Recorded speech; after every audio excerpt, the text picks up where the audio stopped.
नमस्कार दोस्तों, आपका स्वागत है। आज हम बहुत ही ज़्यादा गहराई वाली और बहुत ही ज़्यादा गंभीरता की ऐसी बात देखेंगे जो दो सोलमेट्स के साथ, दो करीबी आत्माओं के साथ बहुत बार होती है। कुछ बातें दोस्तों सारी ही आत्मलोक में सारी ही बातें एकदम हमें बहुत ज़्यादा खुश करेगी ऐसी नहीं होती।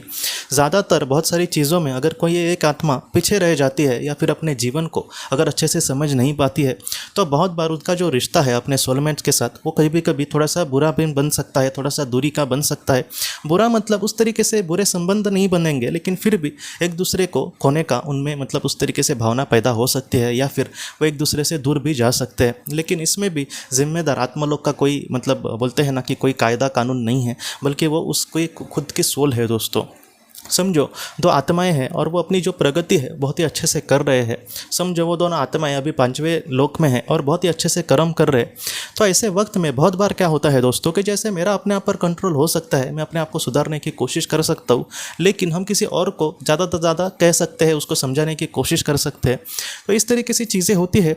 कभी कभी कुछ आत्माएं बुरे संगत में या फिर बुरी राह पर कभी कभी भटक जाती है। जैसे दो आत्माओं की ज़िंदगी बहुत ही अच्छे से चल रही है। मैंने एक नाटक भी देखा था, उसमें हस्बैंड और वाइफ बहुत अच्छे होते हैं, उनके दिन थोड़े से बाद में फाइनेंशियली बुरे आते हैं। तो ऐसे वक्त में वो जो उसका हस्बैंड होता है वो थोड़ा सा टेंशन में चला जाता है और उसका जो एक दोस्त होता है वो उसको शराब की लत लगाता है। पहले तो वो शराब नहीं पीता था, लेकिन बाद में जब वो एकदम टेंशन में आ जाता है तब उसको शराब की लत लग जाती है। बाद में किसी तरीके से उनके दिन सुधरते हैं, लेकिन ये इंसान और भी शराब में डूब जाता है और इसी तरीके से वो अपनी पत्नी को भी मार देता है दोस्तों। मतलब क्या है कि वो एक अच्छी आत्मा हो सकती है और ऐसा अगर कर्म कोई इंसान करेगा तो ऐसे वक्त में बहुत ही निचले स्तर पर जा सकता है। मतलब उदाहरण के लिए वो दोनों पांचवें लोक में समझो होंगे पति पत्नी, लेकिन उस पति ने अभी बहुत ही ज़्यादा बुरा कर्म किया, इसलिए वो अभी चौथे लोक में जा सकता है या फिर तीसरे लोक में जा सकता है। और उसकी जो पत्नी होगी वो पांचवें ही लोक में रहेगी, या फिर उस जीवन में उसने कुछ अच्छा किया तो वो छठे लोक में जा सकती है। अब क्या हुआ कि वो जो इंसान है वो चौथे या फिर तीसरे लोक में चला गया और उसकी जो पत्नी है वो पांचवें लोक में है समझो। तो ऐसे वक्त में जब वो मतलब जो ऊपर की जो आत्मा होगी उसकी जो पत्नी की, वो ये सोचेगी कि मैं इसको भी कहीं ना कहीं मेरे ही लेवल तक लाने के लिए कोशिश करती हूँ। और इसलिए बहुत बार वो दोनों ऐसे जीवन का चयन करते हैं कि जहाँ पर वो एक दूसरे के साथ जीवन जीने की कोशिश करेंगे। लेकिन इसमें प्रॉब्लम ये होता है दोस्तों कि जो आत्मा नीचे गई है बहुत बार उसको सुधरने के लिए उस तरीके से उसके अंदर से आती ही नहीं पाती कि मैं सुधरूँ।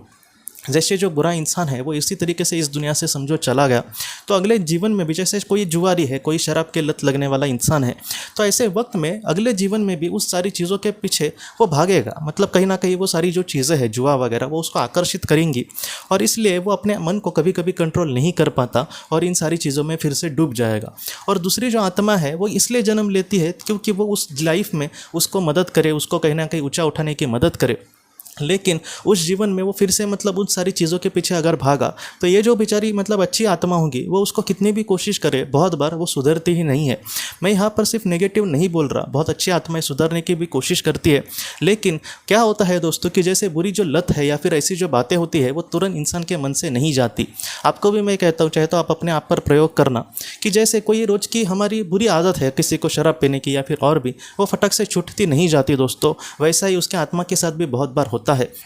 आत्मा के स्वरूप में तो वो बहुत अच्छा होगा, उसको लगेगा कि मैं शराब में नहीं डूबूंगा, लेकिन जैसे वो फिर से मनुष्य शरीर में आ जाते हैं लोग, वो फिर से उन सारी चीज़ों में हो सकता है कि ज़्यादा बहने की कोशिश करे। तो इसमें क्या होता है दोस्तों, सबसे जो बुरा होता है वो एक तो वो निचले स्तर पर आत्मा जाएगी, ये भी उसका बुरा होता है जहाँ पर उसका आध्यात्मिक पतन होता है। लेकिन जो अच्छी आत्मा होगी वो भी बेचारी उसको कह कर थक जाती है कि वो कितना उसको सुधारने की कोशिश करे। ऐसे बहुत सारी आत्माओं के साथ होता है और ये डॉक्टर बाइनविच जी ने खुद ये बात कही है दोस्तों। तो ऐसे वक्त में वो उसका कितना भी सुधारने की कोशिश करे तो वो तीसरी लोक की जो आत्माएं हैं वो समझ ही नहीं पाएंगी कि छठे लोक की आत्मा या फिर पांचवें लोक की आत्मा उसको क्या ज्ञान देने की कोशिश कर रहे। तो इसलिए वो और भी कहीं ना कहीं दुख में डूब जाती है। लेकिन ये जो सिलसिला है वो ज़्यादा देर तक नहीं चलता। बाद में जैसे वो जागरूक होगी, उसका मन जागरूक होगा, धीरे धीरे वो अच्छे राह पर बढ़ सकती है। बाद में धीरे धीरे वो ऊपर आ सकती है। समझो अभी तीसरे लोक में, बाद में चौथे और बाद में पांचवें, बाद में छठे लोक में आकर वो मिल भी सकेंगे। लेकिन प्रॉब्लम यह है कि इसमें उस मतलब जो निचले स्तर की आत्मा होती है उसको बहुत ज़्यादा वक्त लगता है दोस्तों इन सारी चीज़ों को मतलब होने में। इसलिए अच्छा यही है, जैसे उस पति पत्नी की मैंने आपको बात कही, ऐसे कितने ढेरों सारे उदाहरण होते हैं। लेकिन इसमें अपने आप को हमें ऐसे राह पर नहीं लेकर जाना दोस्तों जिससे हम अपने करीबी लोगों से दूर चले जाएं। मैं आपको फिर से कहता हूँ, ये बात बस इसी जन्म की नहीं है। हो सकता है कि हमारी एक जो गलती है हमें मतलब जन्मों जन्मों तक उनसे दूर रखे। एक ना एक दिन कहीं ना कहीं ये जो सफ़र है आत्मा का बहुत ही लंबा होता है, अगर आंकड़ों से हम सालों से गिने, इसलिए कहीं ना कहीं एक ना एक दिन हम उनसे ज़रूर मिलेंगे, ये बात तो 100% श्योर है। लेकिन जितना हो सके अच्छे तरीके से ही हम अपने दोनों एक दूसरे से आगे, मतलब एक दूसरे के साथ उस सफ़र में आगे बढ़े, यही अच्छा होता है। और सर्वशक्तिमान ईश्वर का भी यही कहना होता है कि आप एक दूसरे के साथ ही अच्छे से आगे बढ़ो। हमें बड़ा सफ़र करना है, उसमें हम अकेले जा रहे हैं, बाद में हमारे जो करीबी है वो उस सफ़र में आएंगे और बाद में हम मिलेंगे। ये अच्छा है कि हम दोनों एक साथ सफ़र करें और उस राह पर चले, ये अच्छा है दोस्तों। इसको आप देखने की कोशिश करना। यहाँ पर ऐसी जो बातें हैं थोड़ी सी हमें दुख में डाल सकती है, इसलिए हमें दोनों का कर्तव्य है, जो भी मतलब करीबी आत्माएँ होंगी उन दोनों का यही कर्तव्य है कि वो अपने आप का पतन ना होने दे। हो सकता है कि कुछ बुराई करके पृथ्वी पर उसको अच्छा भी कुछ मिले, जैसे भ्रष्टाचार करना या फिर और किसी को पैसे लूट कर कोई इंसान करोड़पति लखपति बन सकता है। लेकिन ऐसी जो बातें हैं उसके करीबी जो लोग हैं उनसे उसको दूर कर सकते हैं। फिर से उसने जो भी लोगों को दुख दिया है वैसे ही दुख उसके सामने आ सकते हैं। इसलिए इन बातों को थोड़ा सा गंभीरता से हमें लेना होगा दोस्तों। ऐसा हमारे हाथों से कोई भी कर्म ना हो जिससे हमारे जो करीबी लोग हैं हम हमेशा के लिए उनसे दूर चले जाए दोस्तों। जितना हो सके जागरूक होकर अच्छे कर्म से हमें जीवन में आगे बढ़ना होगा। तो दोस्तों हम अपने अगले वीडियो में मिलते हैं। आप अपने परिवार का ख्याल रखना। आपका बहुत बहुत धन्यवाद।